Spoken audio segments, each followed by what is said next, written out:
usually did this thing for her internal friends, and somebody sent it to somebody else, and all of a sudden we're getting things sent back to us. And I remember standing there telling someone, I think I was supposed to come in meeting, and I was like, oh, that's my sister. And it was a full-on conversation of argument of why I like to claim that I know people when I don't really know them. And that was the beginning part for us to sort of leapfrog into what has become a thriving acting, MCing, music, and other sort of avenues that we're on now. So digital, not only is it important, it was the place that started for us. All right, thanks. So a lot of people today mix the idea of digital publishing with social media, right? A lot of people say, oh, it's just posting on Facebook and all. What would you say to those people, and what are some of the things that you would tell people to take into consideration when they're thinking about digital publishing in general? Anybody can start. So I think that, to be honest, the distinction is not as clear as we would like it to be, because to be fair, they do overlap. So you're publishing content, and you can say it's digital publishing, but then you are getting social media publishing at the end of the day. So sometimes it do overlap. What should people keep in mind when it comes to digital publishing? So I think there's a lot of things to keep in mind, and this even goes back to the panel idea. I think, so if you're a content creator first, you have to say, where's your audience? Where do they like to see this sort of content? So earlier someone mentioned BlackBerry groups. Even now, WhatsApp groups very, very content tends to go very viral on WhatsApp groups as well. So what does if you were targeting my mom, and I reach my mom's 50 something like that, and that's how she sees most of the video content is through WhatsApp. So you would use WhatsApp. If you're targeting a teenager right now, you probably go on Snapchat, right? So it depends on where your audience is. I would say to publish your content, and it depends also on some content that you're creating. So you're doing magazines, I would imagine your website and maybe social media to spread that sort of content as well. If you're doing video, there are multiple platforms. We started predominantly on YouTube, but now we've transitioned to Facebook as well, because Facebook because of the social nature of Facebook, content tends to go viral on Facebook more than it does on YouTube. So I would say it depends on your audiences. Well, yes, it's an interesting thing to point out the difference between social media and digital media. I would want to say social media encompasses some of these very interactive areas like Facebook, Instagram, and the rest of them that, you have a whole pool of people interacting within that digital framework. I would say maybe digital media is maybe your website, it's not necessarily social media. And the way I look at social media is like, you're going to fish in the sea, and then you need to scatter some of your bait, and let all the fish come, But then, the social media is the sea where you're scattering your bait, And then when you want to harvest on the fish, is when you let your bait buy something. Computers are getting so hot that it would warp the plastic just a little bit, and then the cameras would just slightly off. So then finally, get the casing right, get the housing right, get the stitching right, and then he's trying to figure out how to compress it fast enough to get it onto the disc. So he doesn't invent a new app. It looks like this. And then finally he gets this image. And so we knew that in order to make this thing work, you needed to see your hands. Period. So we went about building these touch photos, which are out now. They're starting to roll out. But they basically make it so that when you put these things on, you hold up your hands and your hands are there. And then there's a little bit of, there's some controls in there so you can pick up like a card, or you can pick up like a book, or you can wave, or you can thumbs up, or you can icons. And these, as silly as they sound, they make a world of difference in how these initial experiences are. And so we have these teams starting to think about like, all right, well, what are these additional scenarios that you might actually see yourself doing something with someone else who's not there? This is kind of what our first exploration looked like. These are the two people exploring early social VR. And the idea is you can put yourself in your office, you can put yourself in your living room, you can put yourself in a rainforest, you can put yourself on a beach. And then if you want, you can like play cards. Or you can talk to each other, you can hear to each other, you can do whatever. And these are it's already starting to get to the point where you can maybe see yourself doing this instead of a video conference. Because just the physicality of something, because you can have this playful experience together, it's starting to really feel pretty neat. So this is just an exploration, but just to give you guys a little bit of a picture of how we're thinking about the early social explorations of VR, which we hope is not a one-player experience, but we hope is something that is actually bringing people together.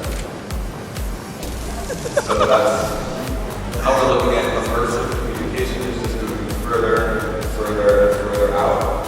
Again, to help create a sense of togetherness. Users who are not yet tech conscious to start doing these things for them, can we still make the work for it? Thank you so much. This is our very last question before we take questions from the audience. Talking about tourism infrastructure, because people here will say, I want to travel, but I'm not sure if my life is safe. I'm not sure if I want to go to an Obudu, all the way from Lagos to Calabar, do it 7 hours to Obudu. Am I safe? Will I die? Will I live? Are the roads good? Is there power? So my question now is, how can we use technology to solve the tourism challenges which are been thrown up by poor infrastructure?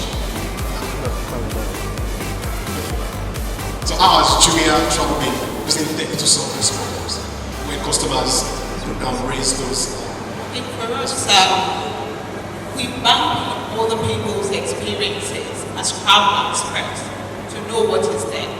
And I was reading an article that in Britain, I think, visited Nigeria about 3 months ago. And the first thing he said was that it's not quite as bad as it's being painted. So we think most of the time there is poor infrastructure. We think our life is not safe. And for me, to be honest, customer service people have asked me, how safe am I? I said, how safe are you walking out your door? There is no difference. This is our country. This is where we live. The challenges day to day are the same thing. So you want to go to a window cataract, for instance, you're thinking it's safe. You can read on what somebody else who has been there would say about it. Now that brings me to a first TripAdvisor, as we said. But a lot of people who come from outside Nigeria have appreciated Obudu even more than Nigerians. Two different views. Obudu, for instance, does not operate a 24-hour power supply because they are not on the national grid. They just have to generate their own power. Because of that, the lights will go off at midnight and they don't put it back at 6 a.m. or in some cases 8 a.m. So they explain that to you. Most of the time, the so-called foreigners would understand it. It's the Nigerians that will say, how can I not have 24-hour power supply? People have come to us as Jumia Travel to complain about this, to say, oh, there's no power supply in that hotel, why did you send me there? And we always tell them this, the information is there on the website for you as at the time you're booking it. We didn't claim they have 24-hour power supply, so you should see. And people who have been there, you have the luxury of precarious travel. You haven't been there. People is, I would just create an app to solve the problem. And I'm saying it's not just an app, it's not as simple as saying, okay, we schedule maintenance. And those people, for example, the ACs will need a mechanic or a technician that would actually fix it. Absolutely, and they're their job. They're their job. So the current system, exactly, the current system is finding them, discovering them, and then also discovering what the country actually needs in terms of technology and in terms of physical people to actually fix the problems. Yes, I would like to put that. I'd like to statistics gave us that about 70 million Nigerians are connected digitally. And I would not be taking away from you that the likes of Samsung have a big responsibility to play. So like these phones that are coming in, I'm going to speak from the waste management point of view, sir, because we have to have ways of cleaning up after the phones are gotten by e-waste is everywhere. What is Samsung doing about that? Is why you can do that directly? I'm going to use recycling of the dish. I'm going to do that as a sector. That's my own part for Samsung and the likes. That's what we call in Nigeria the producers extended producer responsibility. It's a policy that is yet to be implemented in Nigeria, and these are the kind of things that hold the importers of phones and all these other things that harm our environment. We will be held responsible to clean it up. So if we are bringing tons of money to Nigeria, how much are we keeping aside to clear the waste? How much are we keeping aside to clear the computers when they get obsolete? How much are we keeping aside to clear the PET bottles that the privileged companies are generating and is filling landfills like the Ojotas where they are being burned, and then what happens? Climate change happens, pollution, health hazards and all of that. Sir, that is my own part of responsibility for you. What are you doing about that? Then back to my fellow Nigerians. We have 70 million of us which are digitally connected. What are we doing? How are we making use of that digital connection for impact? We, the generation here in Nigeria, our generation, we have to be what? Impact driven. Let's try to learn how to do businesses that give back. Not just to make money, but also to make impact. I would have sat back on my banking hall, desk at the banking hall and make my salary and even my card, I would just impact my family directly. But I said no, let's make waste a resource that can help the teeming population of Nigeria. And that's what Recycle Point is. If I can do it, another person can do it, another person can do it, another person can do it. Using the digital platform to propagate this message of impact. We try to look at these 17 SDGs, that the Sustainable Development Goals. Which one of them can I address with one I'm making money? It's called social enterprise. So let's not just use the digital connection for chatting with Snapchat, sending picture, LOLing and all of that. But let's also use it for business that going to impact Nigeria and its people whilst we are making money. Thank you. Thank you. So about 8 minutes to give up for questions. So individuals can raise their hands, and then I have number 1, number 2, number 3, number 4, 5, and 6. We're going to pause on that for now. Number 1, yeah. Hi, good morning. Wonderful discussion. My name is Sandra. I have a particular question for Mr. Obichukwu. Now, you said for Kada books, you actually sought writers that nobody would have discovered. So I want to ask, how do you do that? Because I'm currently thinking in lines of looking for sourcing talent management. So how do you actually get connected to these talents that you can find anywhere in Kaduna? How do you get these people? Do they come to you or do you go to them?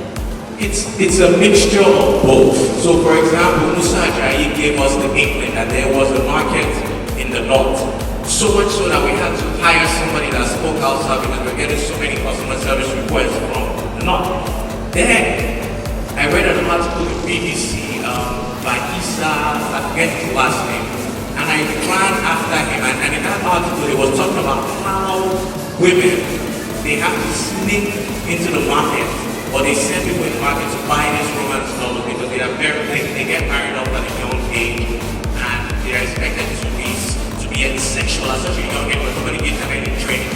So the older women, they put in this knowledge and information in their romance novel. So that's their sex education. Nobody wants to talk about it. So we realized that it's a huge market. So the first thing, it came to us, but we also took the additional step. I actually went to Kano, I went to the market, I sat down with right now, Kano is currently digitizing Hausa novels, where by the end of this year we'll have the largest collection of Hausa books in Nigeria, period. properly for it to happen. So, in a sense, you wait for the talent, but at the same time, you have to go out and you have to find the talent. Well, thanks. Before we go to the next question, Chairman made some comments around sustainability. Personally, I'm in the business of people. You know, the online business coaching thing was an accidental thing. I stumbled into it, a friend of mine led me into it. I said, okay, let me just try this out. But I only started learning about social media marketing in 2013, not because I wanted to do it as a business, but because I could see what it was. It is, as I saw it at the time, a huge catalyst for cultural change. And I saw that, you know what, if I can master this thing, anything I want to do in life, I can go viral by snapping my fingers. And I have a huge passion for reaching people and getting people to live the best of themselves. Alright? Then I wasn't really doing it, but I thought, let me just learn this thing. And I learned it, I got really good at it. I think 6 months later I was nominated for the Future Awards Africa Prize for New Media, and then it became a career. And people started offering me money for it, and started doing it as a business. And that's how it really happened. But what really drives me is the fact that every single person here has a place in society. And there is a huge gap from our forefathers and where we are now as a generation. The Isaac Newtons, the Thomas Edisons. These are people who knew that they had a role to play in society to move the human race forward. A lot of them care about social media and internet marketing as regards business only. But what about the other sectors? And I'm really happy with what social media is doing because it's shining the light on all these other pillars of society. We've got politics, we've got governance, religion, we have family life, and then of course we have business. We have all other facets, and there are people sitting down here to whom we have bestowed the authority to move the human race forward in these different sectors. How do we do that? In the old days, you had to publish a book, a hardcover book, in order to be published. You had to appear on the Today Show or maybe on CNN. You had to do a lot of things. The barrier of entry was really high. This is 2017, and people have become, well, it is just by using Twitter, some by just Instagram, some on YouTube. Don't want to talk about digital connections for impact. Don't look at digital like those for these IT people.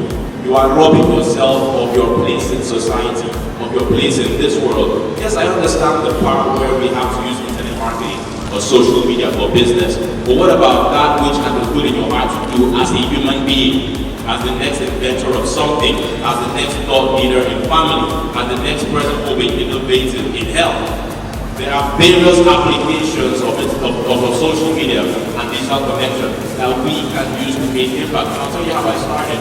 In 2012, I was based in a town called Benin City, and I used to watch on YouTube this show by a man named Jason Alcanis, who was This Week in Startups. It was a YouTube show where we would interview these Silicon Valley thought leaders, and at first it was recorded and then he moved on to whether it's a product brand or a personal brand, you've got to have something fresh happening. You've got to, your core message might remain the same. Your core philosophy might remain the same. But you've got to evolve and have something progressive. That's what people want to know. People want to, you have to recognize the power of social media. You have to recognize the power of social media. Then you've got to own your own media. I talked about this. And you've got to have a central point where all your communication will go to.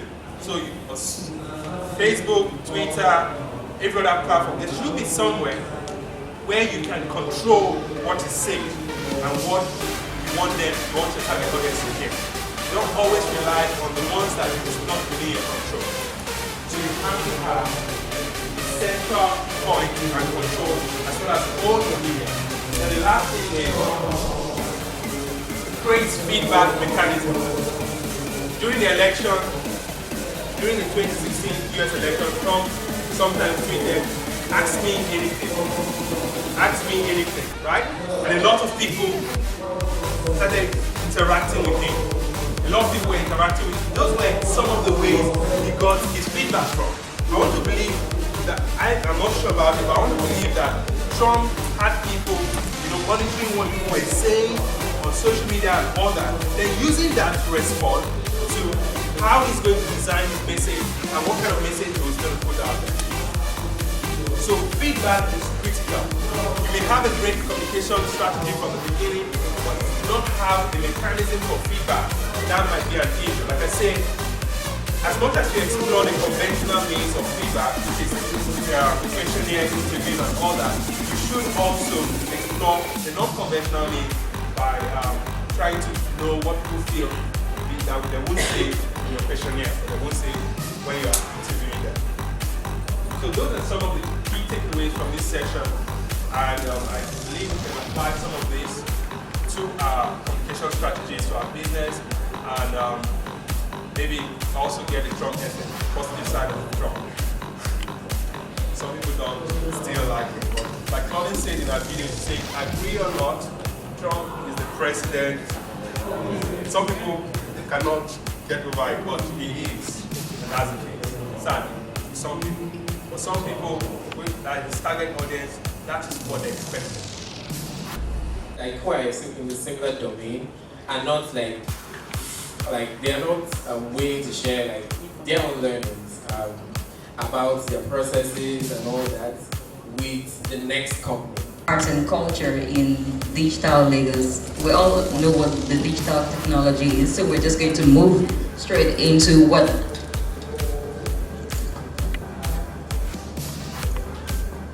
Oh, okay.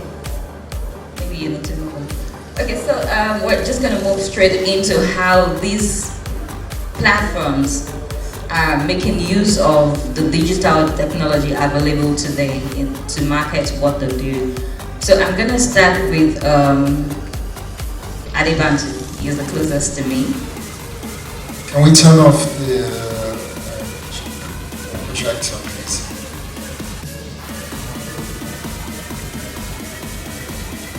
Maybe just move over there.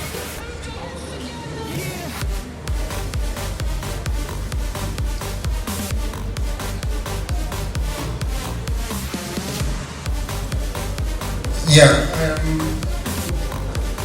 we're a bit unconventional with Afropolitan vibe. We sorted? Okay.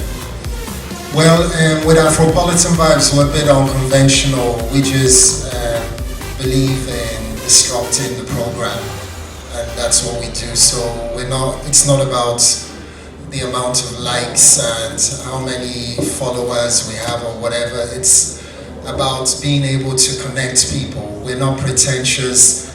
We knew it was a marathon and we're still on it. So what that means is that it's a gradual and steady growth. We engage in all platforms and we try to be as authentic as possible. And what I think is important to us is the authenticity and eliminating the class divide, because on social media anyways, that's the beauty of it. You do not have any kind of division. And when people come to our events, people that identify with Afropolitan vibes, they see that whole energy being replicated in that space. And I think that's why we have them as our ambassadors, people who feel they have a vested interest in what we're doing, and they go out as our communicators. So they are the multiplicators that connect to what we're doing. Okay, thank you. I think you already jumped the question where I would have asked you if you pay attention to numbers online or you just focus on engaging people physically. But I'm going to come back to that. I just want to ask Jessica, how does BookBuzz, BookBuzz is the producer of Ake Arts and Book Festival. How do you make use of the digital platforms available to you to market what you do? What BookBuzz Foundation does is we focus on creating new audiences and then recruiting new consumers of the arts. Our primary focus is literature, but we try as much as possible to engage all forms of the arts, and we use the different social media platforms available. We Twitter, Facebook, Instagram, because we understand that all forms of the arts are interconnected. There's no one without the other. So when we're using Instagram, even though Instagram is focused on just pictures, visual art sells more on Instagram. We also make sure that we use texts, and then when we're using Twitter, we engage a lot of we engage our followers. We talk to them. We make sure that we are always communicating with them, and this is how we let them know what we do every day. Okay, hello. Yeah, I think we're still trying to figure it out. It's a new space for everybody, and I don't think there are any experts in that sense of the word within that space. But for us, it's been an interesting journey, because now you're not just dealing with literature, which is an important art, but in some sense caters to a very narrow audience. Now you're dealing with poetry, which is a narrower space, within literature and within the art itself. And not just catering to a narrow audience, it's also an art form that is very vested in the traditional, in tradition. So writers and poets tend to shy away from self-promoting, and largely, these platforms are for promotion, for getting people to experience the art form, digitally, on the go, within it. And so there's been that struggle of trying to make the transition. It gives us an opportunity to share our stories, right? So you all told me a little about something about you, and I can learn more about you. So if you want to be a musician, you're able to promote yourself and do what you want to do. So anything you want to achieve, I think somebody said that as well. Social media gives you a platform. It's your own personal stage. So you don't have to wait for somebody to tell you how great you are. You can do it yourself. You can tell the world how great you are. Tell them everything that you think you want to achieve. And it's that passion for that, but it's also about learning. I think somebody also mentioned they want to use it to learn. So we've been doing social media weeks for 5 years now. And every time I meet people who say that I've learned so much, I taught myself how to code, I taught myself how to build a computer, I taught myself how to market, or I learned about digital skills that help me get a job. So everything is out there. A lot of times you may not have access to the things you want. Maybe you're not able to take a certain class or get a certain kind of book, but you can go online. Everything you want is there for you to learn. Nobody can put any barriers on you and tell you you can't, right? You go online and find things and make yourself a better person and learn more. So I think it's really important, and for us as being, we're female, we're women, a lot of times we don't always get to have our voices heard. In the world we want things to be equal, but unfortunately sometimes it's not. So we try and use social media to make our voices bigger and to let people know, right? We can do just the same thing as guys or anybody else or anyone older. Social media lets us do that. So I'm really glad that you get to see, because these things inspire you. When you walk around, you're going to see everything from digital printing, GEs here, and they're building things. Like you can make shoes, the shoes that you're wearing, you can make it off of a 3D printing machine. You can learn to do things like that. There are people who are building all kinds of stuff. In fact, the furniture that you're sitting on is built by a woman who lives here in Lagos, Jumoke. So she made all this furniture, and the only reason I met her was through social media. So I saw her website and I saw her Instagram page, and I reached out to her and I said, okay, I'd like to work with you and I want people to see your furniture, right? So that's what social media does. It uses it for lots of things and to connect. So I encourage you all to learn as much as you can here, talk to as many people as you can, because that's what social media is about, right? We're trying to connect. But now we're in spaces and we can connect with each other one-on-one. So thank you again for coming. If anyone has any questions for me, I'm open and welcome to answer them. But we also have